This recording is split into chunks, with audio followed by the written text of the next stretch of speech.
Morning every student. आज की video में मैं हिमज्योति स्कूल जो कि देहरादून में है उसका जीके का मॉडल पेपर आपके सामने लेके आई हूँ। ये प्रीवियस ईयर क्वेश्चन है जो पुराने स्टूडेंट जिन्होंने पेपर दिया है उनके द्वारा ये बताए गए हैं। तो इसी प्रकार के कुछ मिलते जुलते प्रश्न आपको वहाँ पर दिखाई देंगे।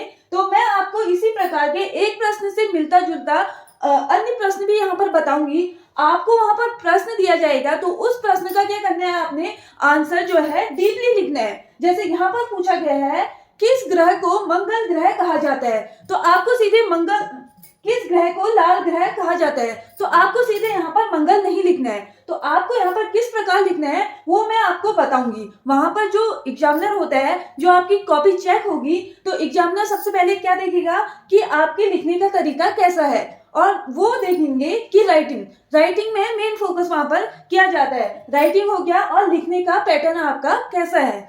तो मैं आपको बताऊंगी कि जीके में प्रश्न को किस प्रकार आप अटेम्प्ट करेंगे, किस प्रकार के क्वेश्चन आपको वहां पर देखने को मिलेंगे। बाकी हिमज्योति का आपको पता ही है, गर्ल्स के लिए स्कूल है और निर्धन बालिकाओं के लिए बहुत अच्छी बात है कि गवर्नमेंट ने ये स्कूल वहां पर देहरादून में खोला है। इंग्लिश मीडियम का ये स्कूल है और वहां पर जो फ्री में आवासीय विद्यालय है ये, और सारी फैसिलिटीज वहां पर 12th क्लास तक बच्चों को दी जाती है और 5th क्लास में आपका जो होगा एडमिशन होगा। तो आपकी तैयारी होप अच्छी चल रही होगी। 2 फरवरी को आपका एग्जाम है तो आपके पास काफी कम समय बचा है। तो हर एक प्रश्न आपके लिए इम्पोर्टेंट है और जो भी तैयारी कर रहा है वो वीडियो को एक 2 बार अवश्य देखें। प्रश्न यहाँ पर दिया गया है किस ग्रह को लाल ग्रह कहा जाता है, तो लाल ग्रह किस ग्रह को कहा जाता है। तो लाल ग्रह आपने आंसर वहां पर लिखना है, न कि टिक मार्क वाला क्वेश्चन नहीं है, पेपर नहीं है। तो आपको कैसे लिखना है, तो आप लिखोगे, मैं यहाँ पर शॉर्टकट में लिख रही हूँ, तो आप लिखोगे मंगल ग्रह।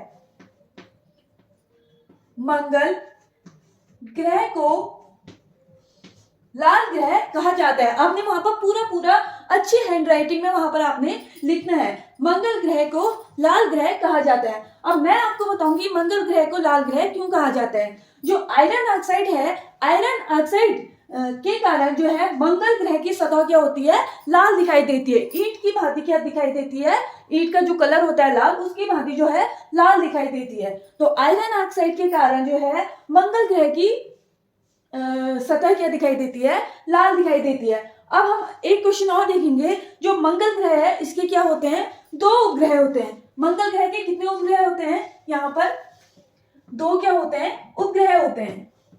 ये क्वेश्चन आपका अदर एग्जाम में भी पूछा जाएगा, तो ये आपकी नॉलेज को बढ़ाने के लिए है। तो कौन से 2 उपग्रह होते हैं, एक होता है फोबोस, एक होता है फोबोस, अगला होता है डिवोस। ये 2 ग्रह होते हैं मंगल ग्रह के, क्या होते हैं, 2 क्या होते हैं, उपग्रह होते हैं। अगला क्वेश्चन है यहाँ पर पानी का क्वथनांक कितना होता है। तो यहाँ पर हमें बॉइलिंग पॉइंट पूछा गया है। अब क्वथनांक हमें किसे कहते हैं, हमें सबसे पहले ये पता होना चाहिए। तो क्वथनांक क्या होता है, वह ताप जिस पर कोई जो है द्रव जो है क्या होता है, गैस अवस्था में चेंज हो जाता है। जैसे हम देखते हैं जो हमारा पानी है, जब हम उसे गर्म करते हैं, थोड़ा अमाउंट में पानी लीजिए तो उसको आप गैस में रखिए, अगर वो उबलने लग जाता है तो क्या बन जाता है, भाप। तो द्रव तरल अवस्था से क्या होता है, गैस में चेंज होने लग जाता है, तो उसे हम क्या कहेंगे, क्वथनांक या बॉइलिंग पॉइंट। तो अब यहाँ पर पूछा गया है पानी का क्वथनांक बिंदु कितना होता है। तो हम यहाँ पर ऐसे लिखेंगे, पानी का क्वथनांक कितना होता है, 100 डिग्री सेंटीग्रेड।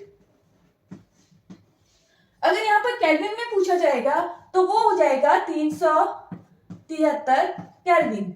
वही एक फारेनहाइट होता है पैमाना, फारेनहाइट पैमाना होता है, तो वो होता है, क्वथनांक का पॉइंट होता है 212 डिग्री फारेनहाइट। तो आपको यहाँ मैं शॉर्टकट में यहाँ पर लिख रही हूँ, आपको ऐसे नहीं लिखना है, आपको लिखना है पानी का क्वथनांक बिंदु 100 डिग्री सेंटीग्रेड होता है। ये तो रही क्वथनांक की बात। अब हम हिमांक की बात करेंगे। हिमांक को क्या कहेंगे, हिम मतलब बर्फ की तरह जमना। हिमांक, हिम धन अंक, अर्थात जब पानी क्या होता है, जमता है, तो वो पॉइंट, वो अंक कौन सा है। तो हिमांक वह ताप होता है जिस पर कोई तरल क्या होता है, ठोस में चेंज हो जाता है। जैसे आप पानी को रखते हैं, आइस क्यूब में रखते हैं, जैसे फ्रिज में रखोगे, फ्रीजर में आप रखते हैं वहां पर बर्फ जमाने, तो कौन सा तापमान में जो होता है तरल पानी जो है ठोस में चेंज हो जाता है, तो वह ताप कौन सा होता है? हिमांक। इस इंग्लिश में क्या कहेंगे? Freezing point. तो फ्रीजिंग पॉइंट आएगा तो 0 डिग्री सेंटीग्रेड, ये हो जाएगा। क्वथनांक होगा बॉइलिंग पॉइंट, क्वथनांक मतलब हो गया उबलना, तो कितने पे उबलेगा? 100 डिग्री सेंटीग्रेड पे। वही हिमांक मतलब होता है जमना, फ्रीजिंग पॉइंट। तो फ्रीज कितने में होगा? 0 डिग्री सेंटीग्रेड में। जब बर्फ पड़ती है हम कहते हैं 1 डिग्री सेंटीग्रेड टेम्परेचर हो गया, उससे कम हो गया, माइनस में हो गया, तो वो क्या होगा? हिमांक हो गया। अब अगला क्वेश्चन हम यहाँ पर देखेंगे, पौधों को प्रकाश संश्लेषण के लिए किस गैस की जरूरत होती है? यहाँ पर बात की गई है प्रकाश संश्लेषण की। अब जैसे हम अपना भोजन बनाते हैं, हम अपना भोजन स्वयं बनाते हैं गैस में, आटा चावल इन सब की सहायता से अब हम जो होते हैं भोजन बनाते हैं। उसी प्रकार जो हरे पेड़ पौधे हैं, वो भी अपना क्या बनाते हैं? भोजन बनाते हैं। तो उनके भोजन बनाने की प्रक्रिया क्या होती है? प्रकाश संश्लेषण। तो प्रकाश संश्लेषण में क्या होता है? जो हरे पौधे होते हैं उनमें होता है क्लोरोफिल। तो क्लोरोफिल की सहायता से और सूर्य के प्रकाश की सहायता से, जो जब दिन में सूर्य का प्रकाश होता है, सूर्य के प्रकाश की सहायता से और क्लोरोफिल की सहायता से प्लस CO2 गैस की मदद से, कार्बन डाइऑक्साइड की मदद से वो क्या करते हैं? ग्लूकोज का क्या करते हैं? निर्माण करते हैं। इस प्रक्रिया को हम क्या कहते हैं? प्रकाश संश्लेषण की प्रक्रिया कहते हैं। अगर आएगा प्रकाश संश्लेषण में कौन सी गैस निकलती है, तो वो क्या निकलती है? ऑक्सीजन, जो हमारे लिए क्या होती है? हेल्पफुल होती है। तो यहाँ आप देखेंगे पौधों को प्रकाश संश्लेषण के लिए CO2 अर्थात कार्बन डाइऑक्साइड गैस की जरूरत होती है। अगला क्वेश्चन है यहाँ पर, भारतीय संविधान के जनक किसे कहा जाता है? भारतीय संविधान, जो हमारा संविधान है वो लागू हुआ था 26 नवंबर 1949 को क्या हुआ था? अपनाया गया था। अगर लागू करने की बात आ गई तो लागू हुआ था हमारा संविधान 26 जनवरी 1950 को, हमारा संविधान क्या हुआ था? लागू हुआ था। अब यहाँ पर क्या पूछा गया है? जनक। तो भारतीय संविधान के जनक कौन है? भीमराव अंबेडकर। भीमराव अंबेडकर जी को संविधान का क्या कहा जाता है? जनक। और इनका जन्म हुआ था मध्य प्रदेश के महू जिले में, 1891 में इनका क्या हुआ था? जन्म हुआ था।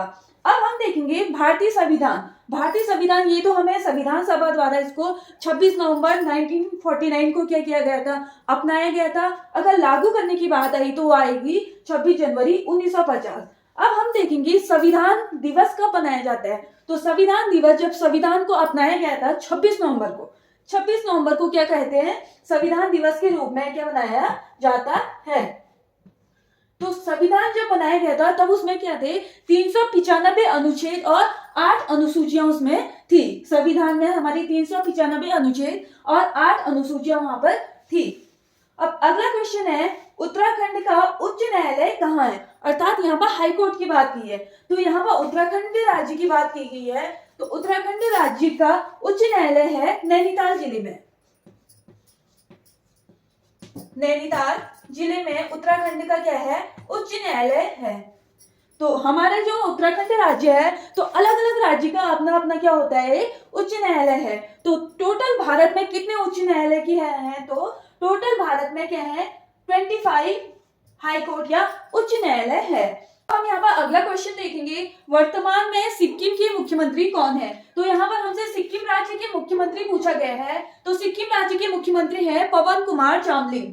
तो यहाँ पर सिक्किम राज्य के मुख्यमंत्री हैं पवन कुमार चामलिंग। तो आप पूरा यहाँ पर लिखेंगे कि सिक्किम राज्य के मुख्यमंत्री पवन कुमार चामलिंग है। तो हम सिक्किम राज्य के बारे में अन्य बातें यहाँ पर देखेंगे।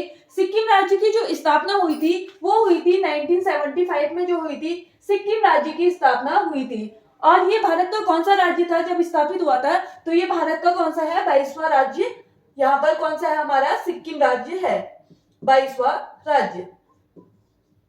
तो क्वेश्चन यहाँ पर एक क्वेश्चन के साथ यहाँ पर अन्य 3 क्वेश्चन भी निकल के आ रहे हैं। सिक्किम राज्य के जो मुख्यमंत्री हैं पवन कुमार चामलिंग हो गए, और इसकी स्थापना हुई थी 1975 में, और ये कौन सा राज्य था? 22वां राज्य। यहाँ पर तो आपसे सिक्किम राज्य पूछा गया है। तो अगले जो पेपर आपका होने वाला है 2 फरवरी को, तो उसमें यहाँ पर आपसे उत्तराखंड राज्य की बात भी पूछी जा सकती है।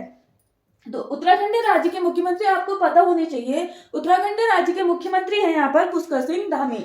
और उत्तराखंड राज्य की स्थापना हम कहेंगे तो उत्तराखंड राज्य की स्थापना हुई थी 9 नवंबर 2000 को। तो वर्तमान में हमारे कितने राज्य हैं? तो वर्तमान में हमारे हैं 28 राज्य और 7 केंद्र शासित प्रदेश हमारे भारत में हैं। तो अगला हम देखेंगे उत्तराखंड के किस शहर को पहाड़ों की रानी के नाम से जाना जाता है। तो पहाड़ों की रानी के नाम से हमें किसे जाना जाता है? उत्तराखंड के मसूरी शहर को, जो कि कहाँ है? देहरादून से कुछ किलोमीटर आगे क्या है? मसूरी है, जिसे क्या कहा जाता है? पहाड़ों की रानी। अब हम देखेंगे, आप पूरा यहाँ पर लिखेंगे उत्तराखंड के मसूरी शहर को पहाड़ों की रानी के नाम से जाना जाता है। तो मसूरी की स्थापना हम देखेंगे तो मसूरी की स्थापना की थी फ्रेडरिक यंग ने, मसूरी की स्थापना की थी। और यहाँ पर कहा जाता है कि दलाई लामा का ये क्या था? मसूरी जो था पहला घर था। तो अगला क्वेश्चन यहाँ पर हम देखेंगे, बद्रीनाथ मंदिर है, जो 4 धाम है हमारे, बद्रीनाथ, केदारनाथ, गंगोत्री, यमुनोत्री। तो बद्रीनाथ मंदिर की जो है किस नदी के किनारे है? तो सबसे पहले हमें पता होना चाहिए जो बद्रीनाथ धाम है, बद्रीनाथ धाम है हमारा चमोली में, चमोली में है। तो बद्रीनाथ हमसे यहाँ पर पूछा गया है किस नदी के किनारे है? तो बद्रीनाथ यहाँ पर है अलकनंदा नदी के किनारे। अलकनंदा नदी के किनारे क्या है? बद्रीनाथ यहाँ पर धाम है। अभी हमसे यहाँ पर जैसे बद्रीनाथ पूछा गया है, पेपर में हमसे केदारनाथ पूछा जाएगा, तो हमें केदारनाथ का भी पता होना चाहिए। केदारनाथ कहाँ पर है? केदारनाथ जो दूसरा धाम है वो कहाँ पर है? रुद्रप्रयाग में। तो केदारनाथ जो है मंदाकिनी नदी के किनारे बसा है। जो 2013 में जो आपदा आई थी, भयंकर आपदा आई थी, तो वो भी कहाँ पर आई थी? यहीं पे केदारनाथ धाम में ही मंदाकिनी नदी पर आई थी। तो बद्रीनाथ का हमें पता चल गया, केदारनाथ हो गया तुम्हारा रुद्रप्रयाग में मंदाकिनी नदी के किनारे। बाकी 2 धाम बचे, गंगोत्री और यमुनोत्री। गंगोत्री आपको पता होगा गंगा नदी के किनारे, और यमुनोत्री हो गया यमुना नदी के किनारे। और दोनों ही धाम जो है उत्तरकाशी जिले में है। तो चारों धाम यहाँ पर कवर हो गए। कोई भी मतलब धाम से रिलेटेड क्वेश्चन यहाँ पर आता है तो आप उसे कवर कर लीजिएगा। अगला क्वेश्चन है यहाँ पर, विटामिन के की कमी से कौन सा रोग होता है? अब विटामिन के की कमी से क्या होता है? रक्त स्राव होने लगता है। जैसे हमें कहीं पे भी हल्की सी चोट आएगी तो रक्त क्या है? जल्दी से बहने लग जाता है। तो हम यहाँ पर लिखेंगे विटामिन के की कमी से क्या होता है? रक्त स्राव होने लगता है। तो विटामिन के की कमी से कौन सा होता है? रक्त स्राव होता है। रक्त स्राव यहाँ पर विटामिन के की कमी से होने लगता है। और विटामिन के का अगर हम वैज्ञानिक साइंटिफिक नेम देखें तो इसका साइंटिफिक नेम होगा क्विनोन। इसका क्या हो गया? साइंटिफिक नेम हो गया। और इस रोग से क्या होता है? हड्डियां भी जो होती है कमजोर होने लगती है। अब अगला क्वेश्चन हम देखेंगे, पृथ्वी का एकमात्र प्राकृतिक उपग्रह कौन सा है? तो पृथ्वी का जो एकमात्र प्राकृतिक उपग्रह है वो है चंद्रमा। चंद्रमा जो है पृथ्वी का एकमात्र प्राकृतिक उपग्रह है। अब चंद्रमा पर क्या होता है? ये कोई भी वातावरण वहां पर चंद्रमा पर नहीं होता है। और जो है गुरुत्वाकर्षण होता है, गुरुत्वाकर्षण के कारण जो है चंद्रमा पर यहाँ पर इसके कारण जो है गुरुत्वाकर्षण के कारण वहां पर क्या होता है? ज्वार भाटा अधिकांश आने लगते हैं। अगला क्वेश्चन है यहाँ पर, स्कर्वी रोग किस विटामिन की कमी से होता है? तो स्कर्वी रोग देखेंगे, हम लिखेंगे स्कर्वी रोग विटामिन सी की कमी से होता है। विटामिन सी की कमी से क्या होता है हमारा? स्कर्वी रोग। अब स्कर्वी रोग में हम देखेंगे लक्षण क्या होते हैं। तो स्कर्वी रोग के लक्षण होते हैं मसूड़ों से खून आना। जैसे दांत के जो मसूड़े होते हैं उनसे क्या होता है? खून आने लगता है, रक्त स्राव होने लगता है। वो किसके कारण होता है? Vitamin C. अर्थात स्कर्वी रोग से क्या होता है? मसूड़ों में खून आने लगता है। अगर हम विटामिन सी का साइंटिफिक नेम देखें तो विटामिन सी का साइंटिफिक नेम होगा एक्सकॉर्बिक एसिड, एक्सकॉर्बिक अम्ल या एसिड। अब देखेंगे इसकी कमी को, इसके रोग के उपचार के लिए हमें कौन से फल लेने चाहिए। तो इस कर्मी रोग की कमी से बचने के लिए हमें कौन से फल लेने चाहिए, खट्टे फल, जैसे आजकल होते हैं संतरे, माल्टा आदि, नींबू वीबू और क्या कहते हैं आंवला। जो विटामिन सी का जो मुख्य स्रोत है वो क्या है, आंवला। आंवला जो है विटामिन सी का जो है मुख्य स्रोत है।